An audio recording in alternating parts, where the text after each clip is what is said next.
So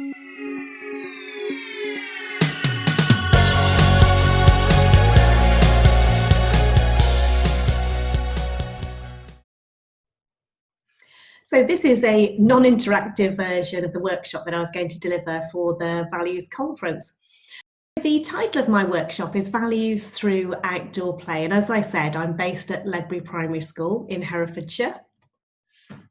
And we started off by reflecting on our childhood memories, and although the sound kept cutting out and we had Wi-Fi problems, I did hear some really good childhood memories, especially around outdoor play. And I think the outdoor aspect of our childhood is something that really sticks in people's minds. I loved hearing about the playing being horses. And I think you said, perhaps somebody said that they now have a horse.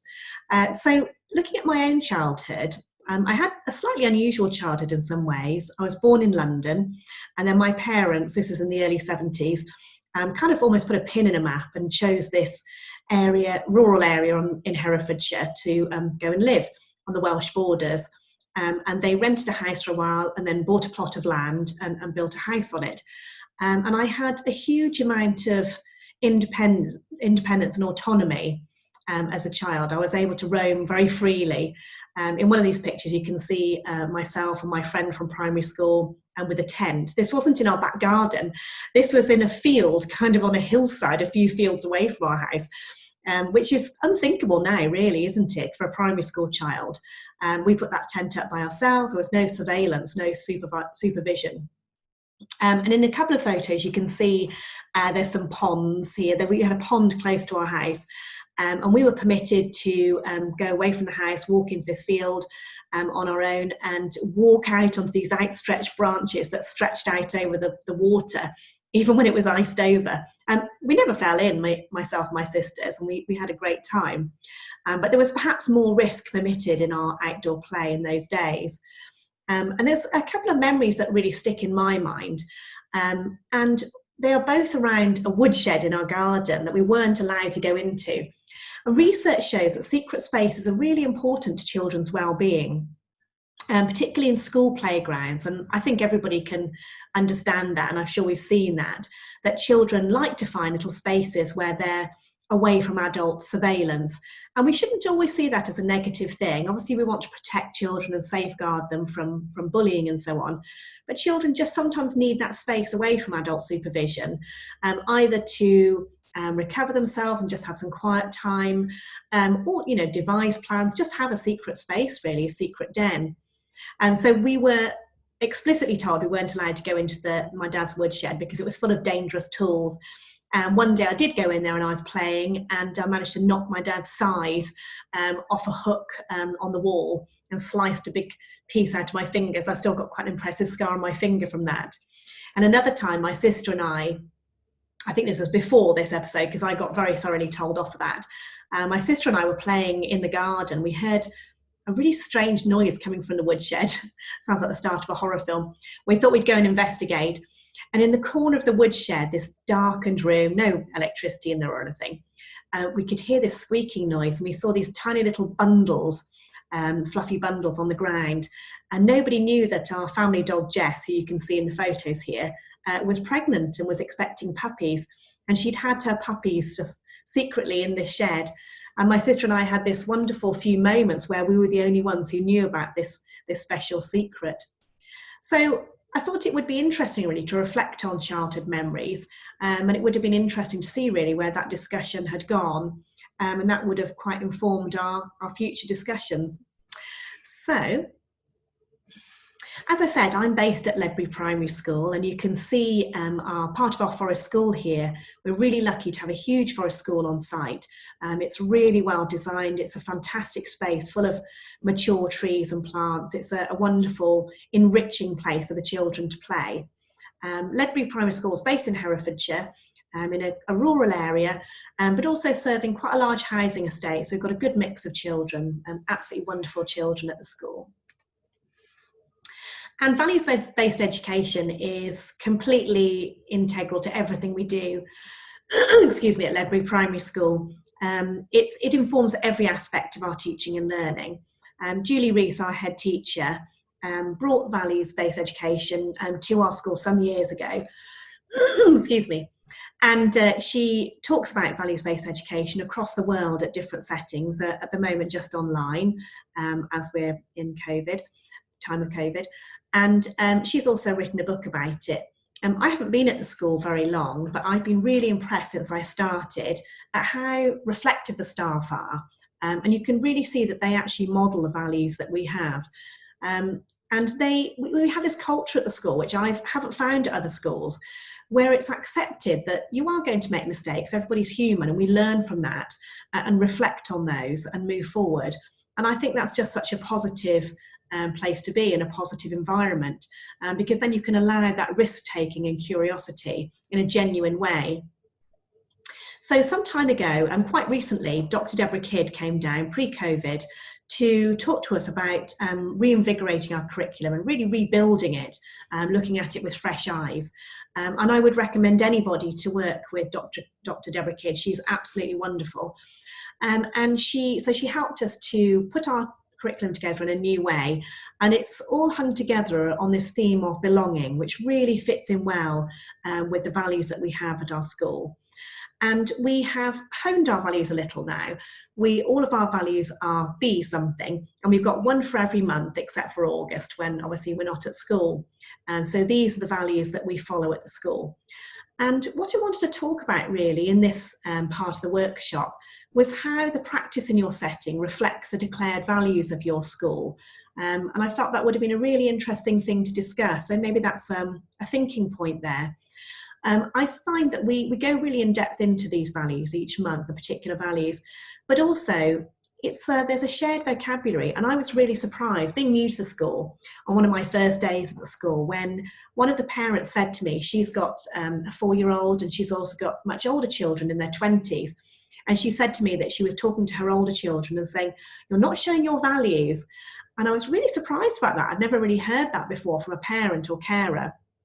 And she said that the values-based education approach at school has really had a huge effect on her parenting as well, and really informed the way she parents. And I thought that was so fantastic, really, that there's those community links, and that the values we have at school are having that impact. So I wanted to have a look at a bit more detail at the value of being resilient. This is a quote that I'm aiming to use in my book, which comes out next year. I feel a little bit excited and quite sick saying that. First book that I've written, and it's going to be around outdoor play and well-being for children aged 0 to 5. So I'm looking forward to that coming out next year. No one, I think, could fail to be inspired by Helen Keller and what she achieved, having a huge amount of barriers that she faced as a child. And I just think it's such a wonderful quote. In the book I'm putting together, there will be a chapter on daring or adventurous play, where children take a healthy and appropriate risk during their play, which helps them to build their resilience. And something I wanted to discuss at this point in the workshop is what resilience means to you personally. I think it's a really interesting term, and I think it can be misunderstood in some ways. When I think about resilience, what it means to me personally, I suppose a lot of people would do this. I think back to challenging times in my life. And there was one time when I was working in a very stressful workplace, and I started doing counselling, which was incredibly helpful and really just confirmed to me that I needed to move on to a different workplace, which I did. But I talked to my colleague about the fact that I was doing counselling, and she said, well, some people are just more vulnerable. Some people just don't have that strength or resilience. And I found that a really interesting point of view, that my colleague would see resilience and vulnerability as being so far apart, so polarized, whereas in my mind, I see them as being quite closely linked. Resilience isn't about not suffering or not going through bad things. It is how you deal with adversity. And sometimes taking a risk is about showing your vulnerability and allowing yourself to be vulnerable, which isn't always an easy thing. So the next thing I wanted to discuss in my workshop is this picture here, or this series of 3 pictures. These pictures were taken at our first Forest School session of the year. I'm a Forest School leader, and we're lucky enough to have lots of Forest School leaders at our school. And as I said, this is on our school site here. we allow climbing of the trees in forest school under adult supervision. So the children understand they are allowed to climb the trees if there's an adult nearby to supervise. So I wanted to find out from you really what you see in this picture in terms of risk and resilience. What comes across to you? And it is a little bit of a trick question in a way, because the girl with the pink hat is taking a risk. And for me as an adult, and I'm sure other people would feel this, it's quite nerve-wracking in some ways. There's a risk there. There's obviously a risk of her injuring herself. But the child with the pink hat is incredibly confident about climbing trees. Her dad is a forest school leader at a different setting, at a pupil referral unit. And she's been confident about climbing trees because of his nurturing support of this kind of risky activity from when she was very young. And she showed some really good strategies. You can see probably in one of these pictures, she's able to test the tree branches with her feet. She presses the tree limbs with her foot to test how strong they are and whether they'll take her weight, and then increasingly puts more weight on it just to check that it's not going to snap, because she's learned how to do this. And you can see, or I've seen her moving her hands along the branches to look for footholds and handholds and safe places to pull herself up. I just think tree climbing, there's so much learning there, just in terms of moving, problem solving, and obviously the hardest thing really is getting down again. It's quite easy getting up sometimes, but it's how you get down again. So this girl was really confident about this. The one thing she said was that wellies aren't the best for climbing. We do ask them to wear wellies to forest school. And she's absolutely right. It was tricky with wellies because the wellies were quite slippery, and so were the tree branches because it had been raining. But actually the girl who said, "I'm stuck," is the child who's on the ground, stood next to the tree with the fluffy hood. So I'll show you the next set of images. So here's the same child with a friend, and she has clambered up to the top of a very short slope. She actually approached, not through this little muddy path that you can see, but via another rather safer, I suppose, entry point. But when she got up to the top, she became quite anxious. Now, as soon as we came into the forest school area together, she ran to me and grabbed hold of my hand and said she wanted to go back to the classroom. And so I could see that she was very anxious about coming into this more wild area of the school setting. It's actually only a few steps away from the classroom, but in a sense, to some children, it's a world away. And although the previous pictures show more obvious risk-taking outside and building that resilience, this is a situation where it was taking a risk, taking a real leap of faith for a child, but it might not have seemed like that to an adult.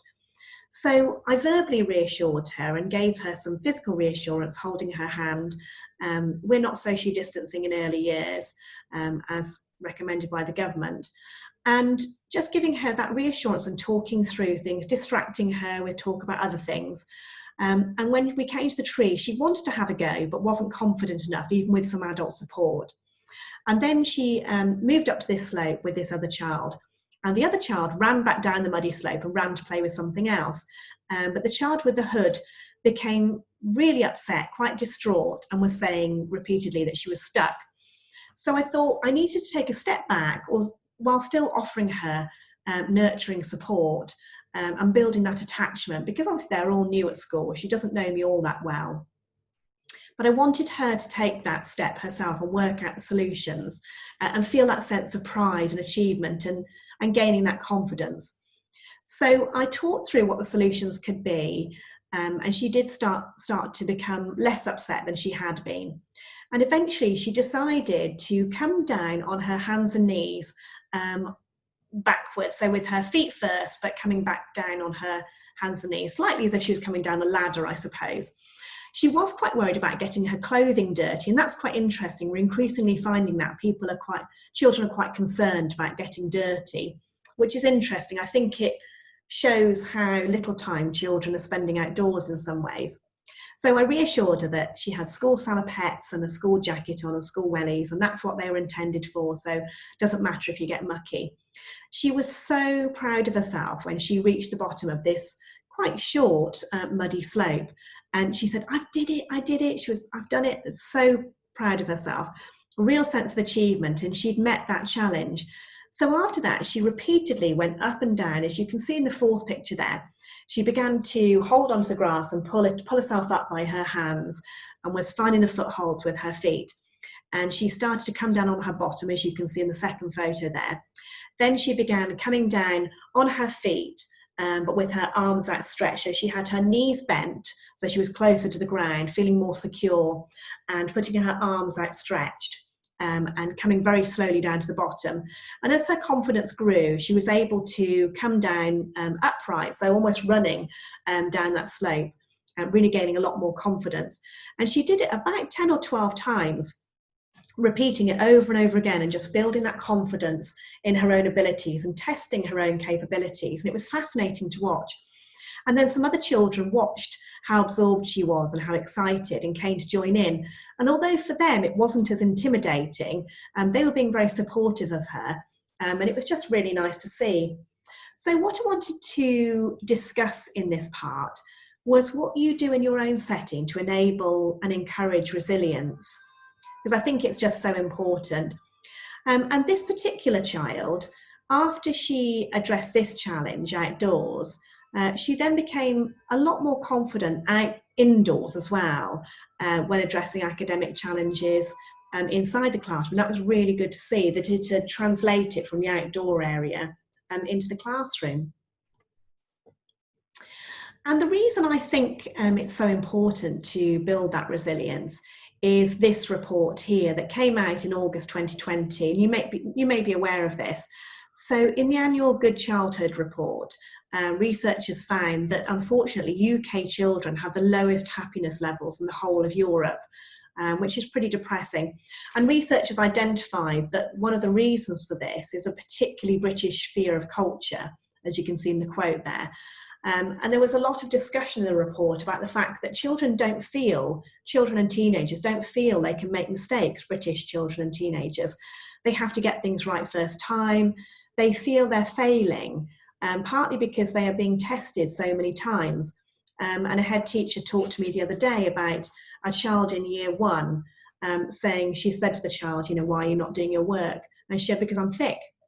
And I think it's so depressing and so worrying in terms of children's well-being, that children are viewing themselves at 5 years old as a failure, and they're having that negative self-concept at such a young age. And I think the way that values-based education works, it can do so much to address this, but unfortunately there are a lot of barriers. So what I wanted to discuss really in this part of the workshop is those links between vulnerability and resilience, allowing children to show vulnerability and to put themselves out there and take that risk in order to build resilience, and how we support young people to take a leap of faith. And wondering if we could share and reflect on what more we could do in terms of building resilience, but also what the barriers are. There are some barriers that are bigger than us. They're within the system, and it's very difficult to address those. I mean, testing of children starting in reception, with the baseline, and then year 1 with phonics check, year 2, and going on from there.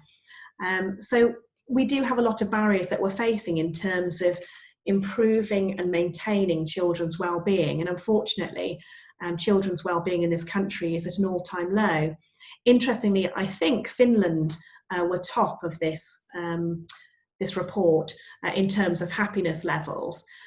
They were certainly very near the top anyway. And in Finnish education, as you're probably aware, they don't have testing until children are in the upper levels of high school. So there's no testing at all in primary school. There's nothing like Ofsted. There's no accountability in that sense. There's an awful lot of money invested into CPD for teachers, but there's no testing at all. And they also don't really tend to have separate intervention groups in a way. And they have a very firm commitment in Finland to nobody falling behind, whole class teaching. So there's no ability groups and so on. So just some things to think about, I suppose. So I just wanted to finish off really by talking about how outdoor play can build resilience. To me, I'm such a believer in this, and I don't think it's just for early years. I'm an early years teacher, but previously I've taught every year group. I've taught year 6, I've taught nursery and all the year groups in between. And I really do feel that it benefits all children in all year groups, even in secondary. So research has shown that the outdoors can be a safe and neutral environment. I've put safe in quotation marks there. Safe in terms of allowing children to be more emotionally prepared to take risks because they feel it's less under adult surveillance. So indoors, children are perhaps less emotionally prepared to take risks with their learning or put themselves out there. And I don't know about you, but I've seen children in settings where they're outdoors, they're really engaged and absorbed in something.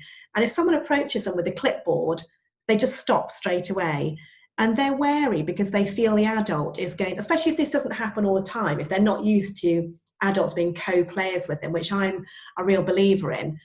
If that's an unusual situation where an adult comes and observes them, or perhaps it's an adult they don't know, the child is often just waiting then for the adult to step in and say, oh, you're doing that wrong, this is how you do it.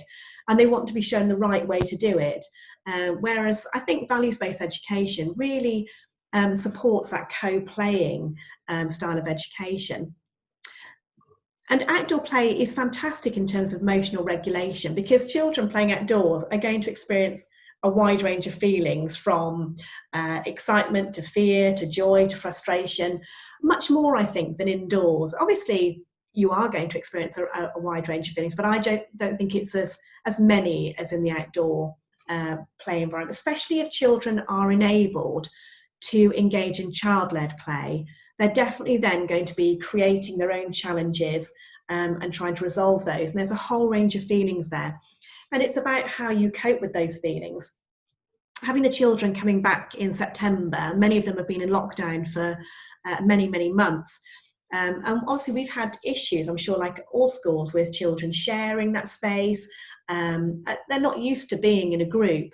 And it's been especially a group of almost 30 children. And that's been a big hurdle for us, really, and for the children.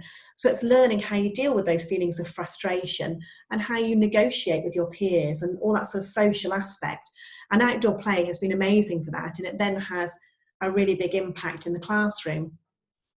And research has also shown that the outdoor environment can promote a sense of belonging alongside freedom. And it's been shown by researchers, evidence has shown that children have a huge sense of belonging to their school playground. They know that space so intimately, much more intimately than the adults do. And I know that from my own experience. I had quite an unusual experience because I became head of school at the school I attended as a child. And it's a tiny little primary school. So it was an amazing, once in a lifetime opportunity, really, because it was just such a tiny community, a little microcosm really in the middle of the countryside, completely isolated. And on my first day there, a child in reception ran up to me and said, "Are you the new head teacher?" And I said, "Yeah, yes, I'm the head of school." And she said, "Would you like to come and see the secret hiding space outside?" And I bent down and I said, "I think I know where it is." And I came and showed her, and it was she was over the moon. She said, "How do you know this?" And I said, "Because I was here when I was a little girl, just like you."